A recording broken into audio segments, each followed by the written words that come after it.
안녕하세요. 세디입니다. 요즘 영어 유치원 개학 시즌입니다. 저희 아이가 버스에서 잠들어서 내려요. 주말에 아픈 것처럼 잠만 자요. 이런 걱정하시는 어머님들 많으실 텐데요. 일단은 너무 걱정하시지 말라는 말씀 드리고 싶습니다.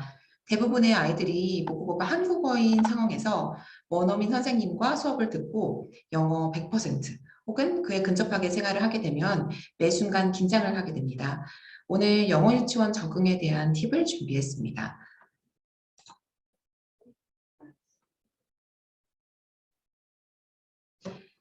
네, 숙제에 대한 질문해 주셨는데요.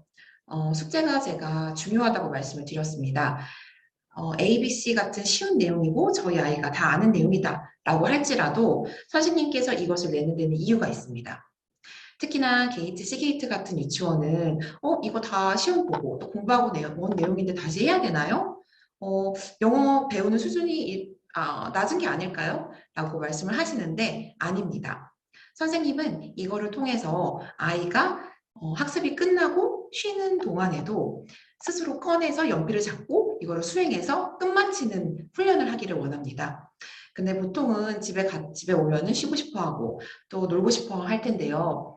그래서 제가 몇 가지 들은 경험담으로는 인상 깊었던 게 어떤 어머니께서는 문에서 들어오면 문 앞에 책상을 두고 거기서 아이가 스스로 숙제를 끝내고 집 안으로 이제 장난감 방으로 들어올 수 있도록 하시는 어머님이 계셨었고요. 그리고 만약에 이제 고개 조금 나는 이제 쉬는 시간을 주고 간식을 먹고 하고 싶다라고 생각하시는 분은 이제 충분하게 이제 토이 타임을 플레이 타임을 가진 다음에 그 다음에 아이한테 이제 오늘은 이제 여기 이때부터 이제 누구가 숙제를 하는 시간이야라고 정해주시고 아이가 정해진 자리에 앉아서 정해진 시간 동안 스스로 가방을 열어서 숙제를 하고 연필을 놓고 그거로 숙제를 닫아서 가방에 넣을 때까지 그거를 이제 매일매일 훈련을 시켜주세요. 그러면은 처음에는 뭐 쓰는 것만이 숙제라고 생각한 아이도 내가 가방에서 열어서 내 거를 완성을 했고 내가 이제 여기까지 넣었으니까 칭찬을 받을 것이다라고 하는 총체적인 과정 속에서 좀 성취감 같은 걸 느끼게 됩니다. 그래서 이제 또 어머니께서 그거를 보실 때 칭찬을 많이 해주시고 그게 한 달, 두 달만 반복이 되면은 처음에는 이제 ABC에서 A 하나만 했던 것을 이제 센텐스 라이팅까지 이어질 수가 있고 또 앞으로 장기적으로도 뭐 7세, 8세까지 이어지는 동안에 숙제는 스스로 하는 그 독립심과 성취에도 큰 영향을 미치게 됩니다. 좋아. 그리고 궁금한 게 있어요. 네. 영어 유치원 끝나고 그 다음에 이제 학원을 골라야 되는데 어떤 학원이 내가 가까운 학원이 맞는 건지 아니면 진짜 잘하는 학원이 맞는 건지 아니면 친구들이랑 같이 가서 내가 아는 친구들이 옆에 있는 학원이 좋은 건지 어떤 과목을 먼저 들어야 되는지 그 학원 고를 때 팁 좀 알려주세요. 네. 일단은 3, 4월은 적응의 달이라고 할 수 있는데요. 이때는 아이가 원에 잘 적응할 수 있는 것을 제일 큰 목표로 두시는 것이 중요합니다. 그래서 원에서 하고 나서 그 후에 어떤 학습적인 효과를 얻거나 그때 뭐 많은 인풋을 넣을 것을 목표로 잡지 마시고 어떻게 하면 우리 아이가 원에서 즐겁게 생활할 수 있는데 도움이 될까를 가장 키포인트로 생각하셔서 고르시면 좋습니다. 예를 들어서 우리 아이는 원에서 이제 뭐 타원에서 왔는데 친구가 아직은 없어서 거기에서 좀 낯설음을 탄다 하면은 친한 친구가 가는 친구들이 가는 그 학원을 조금 알아보시고 또 운동팀 같은 걸 짜실 때 거기에 적극적으로 참여를 하셔서 친구가 이렇게 공부를 하는 친구와 또 놀 수도 있다라는 것을 아이한테 알려주시는 것이 큰 도움이 돼요. 그래서 그 친구와 어떤 활동을 하고 또 즐거운 시간을 보냈다라는 인식을 아이한테 주면은 굉장히 큰 도움이 됩니다. 그리고 학습적으로는 사실은 어떤 영어 유치원의 그런 커리큘럼보다 아니면 아이의 실력보다 좀 많이 상향을 해서 많은 것을 이제 배우고 아이가 소화하게 하겠다라는 것보다는 초반에는 아이가 이제 영어 유치원에서 어느 정도 자신감을 가질 수 있도록 아이가 잘하는 거 혹은 그 레벨 조금 이하 것도 괜찮습니다.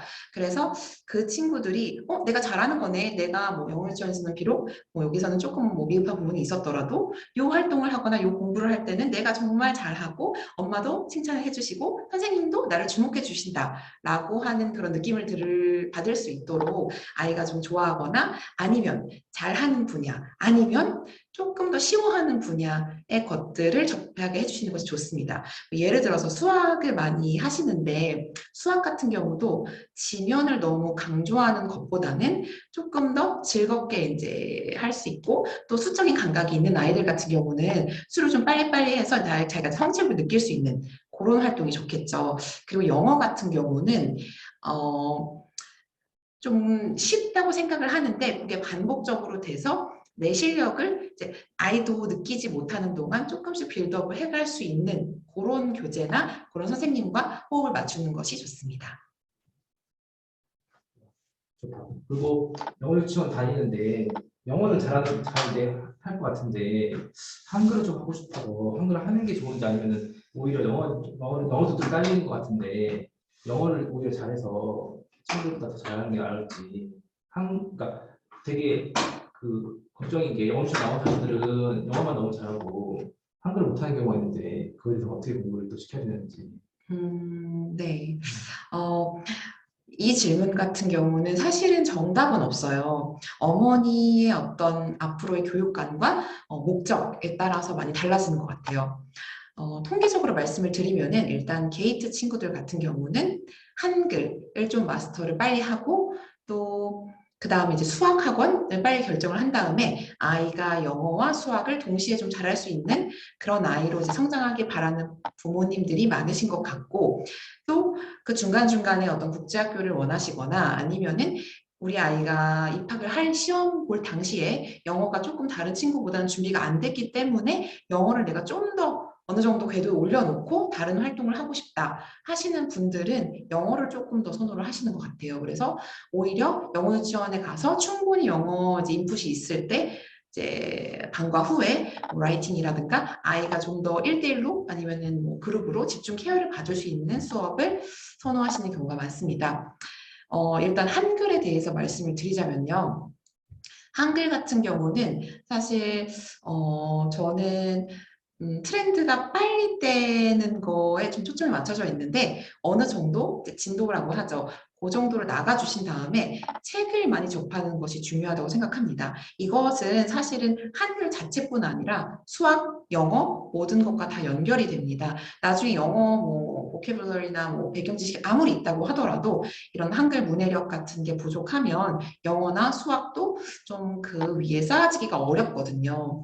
그래서 저는 그러니까 한글이라고 국한하고 싶지는 않고요. 국어죠. 국어의 이제 총체적인 부분을 어머님께서 그것이 곧 수학, 영어 공부라고 생각을 하시고 많은 활동 혹은 학원을 좀 접해 주셨으면 좋겠다고 생각하는 편입니다.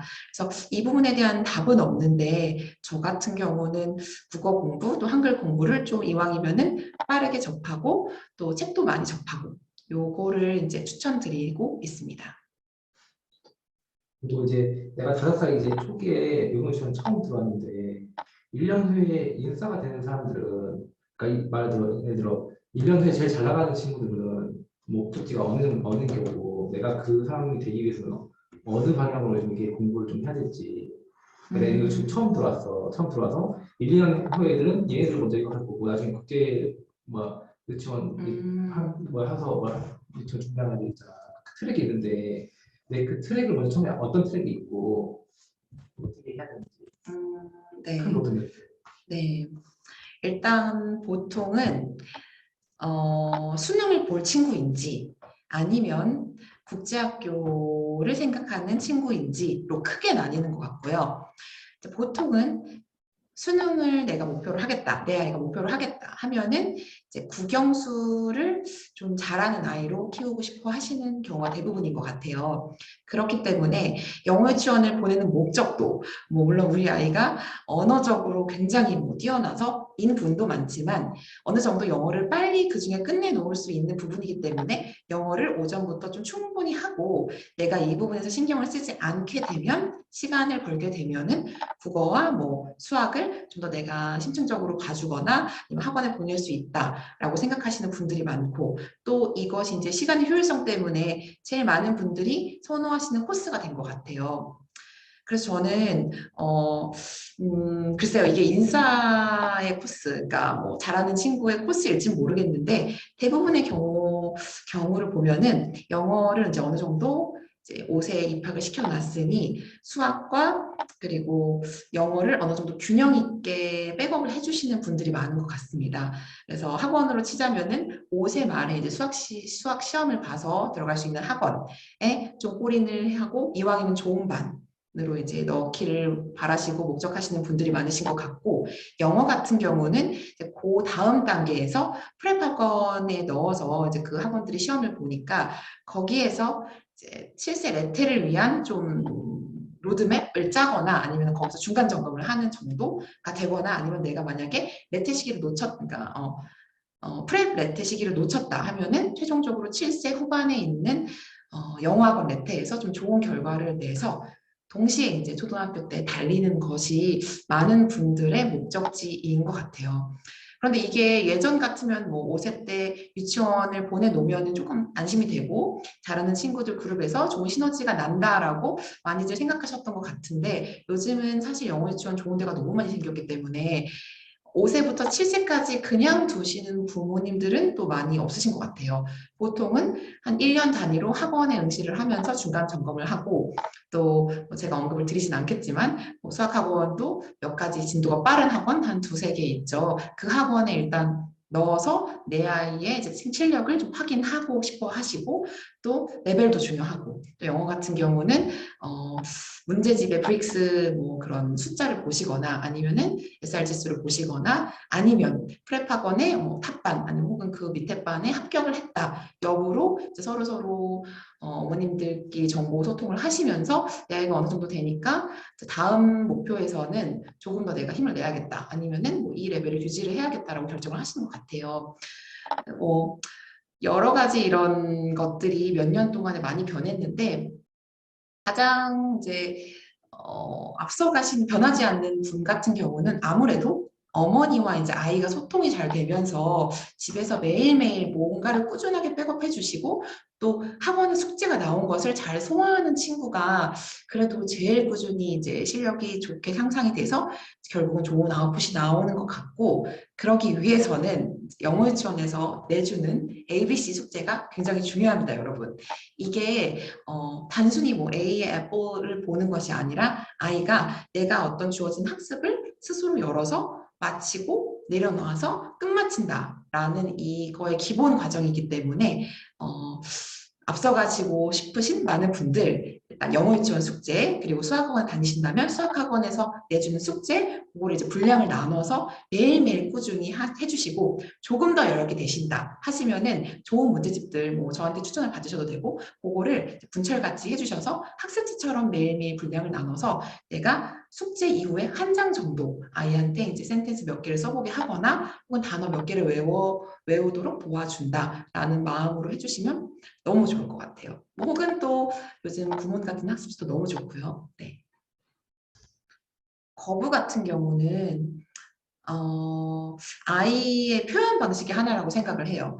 어떤 아이 같은 경우는 뭐 예를 들어 저희 아이 같은 경우는 어렸을 때부터 좀 고집이 세고 좀 잘 우는 아이여서 저는 그게 고민이었어요. 그러니까 다른 친구들은 울지 않고 씩씩하게 잘 들어가는데 꼭 싫다고 하거나 피하거나 아니면 울음을 터뜨리는 거예요. 근데 아이만의 싫다는 표현 방식인 거죠. 근데 그것이 울음으로 나올 수도 있고 아니면은 분명한 언어, 뭐 싫어 엄마, 난 안 할래 이렇게 나오는 아이도 있고 참고 하지만 그것이 뭐 잠잘 때 나오는 아이도 있는데 거부라고 하는 것은 이제 학습적인 게 주어졌을 때 내가 부담을 느꼈을 때 나는 이걸 못하겠다고 하는 이제 거부의 의사로 나타나는 것 중에 하나라고 생각을 하거든요.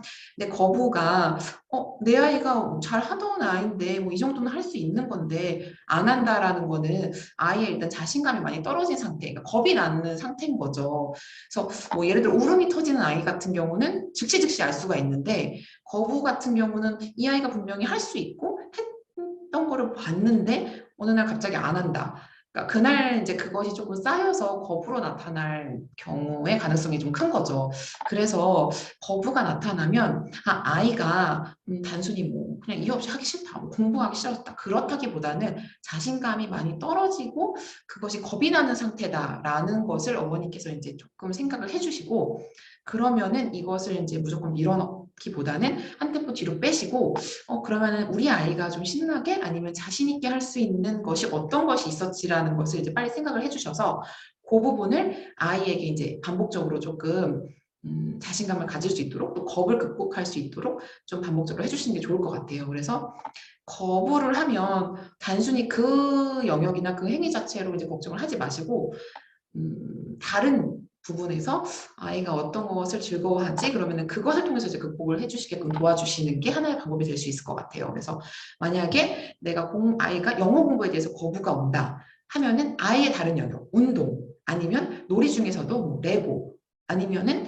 사회생활 중에서도 친구와 뭐 역할놀이 이런 식으로 아이가 좀 이거는 내가 잘하지, 내가 저거는 못하지만 이거는 정말 잘해 라고 자신감 가질 수 있는 부분을 자꾸 자각하게 만들어주시고 거기에 대해서 엄마가 분명히 칭찬을 해주시면 큰 도움이 됩니다. 예를 들어서 좀 오글거리지만 우리 애기는 뭐 이거는 정말 최고야. 뭐 우주에서 제일 잘해. 뭐 엄마가 뭐 할머니한테도 물어보고 선생님한테도 물어봤는데 이거는 우리 아기가 진짜 제일 잘하는 것 같아. 이렇게 말로써 적극적으로 표현을 해주시면은 아이가 그치 나는 요거는 잘하지 뭐 저거는 못할 수도 있지만 난 요거는 잘해 이제 그렇게 생각이 될 거고 이제 거부가 오는 부분에 대해서도 조금 더 이제 제시를 해주실 때 맞아 우리 아이는 뭐 어떤 부분은 진짜 잘했는데 이것도 정말 잘할 수 있는지 조금 한번 해볼까? 아니면 너무 어려운가? 이런 식으로 조절을 해주시면 아이가 그때 성공 경험을 되살리면서 맞아 나도 잘하는 게 있었고 칭찬받았을 때 되게 기분이 좋았는데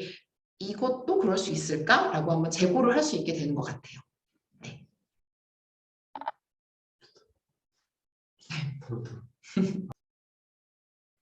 네, 여러분 조금 도움이 많이 되셨나요? 사실 어떤 교육이나 육아는 정답은 없다고 생각해요. 그런데 다만 나와 비슷한 사례가 나왔을 때, 뭐 다른 사람들은 어떻게 하는지 아니면은 다른 아이들은 어떤지 이제 극복 사례들을 많이 들어보시면은 저는 도움이 많이 됐던 것 같아요. 그래서 혹시나 어려움을 느끼시는 부분이 있으면은, 다양한 채널을 통해서 질문을 해주시고 제가 좋은 질문들을 킵을 해놨다가 다음번에 좀 더 생각을 해서 좋은 솔루션을 드릴 수 있으면 좋겠습니다. 네.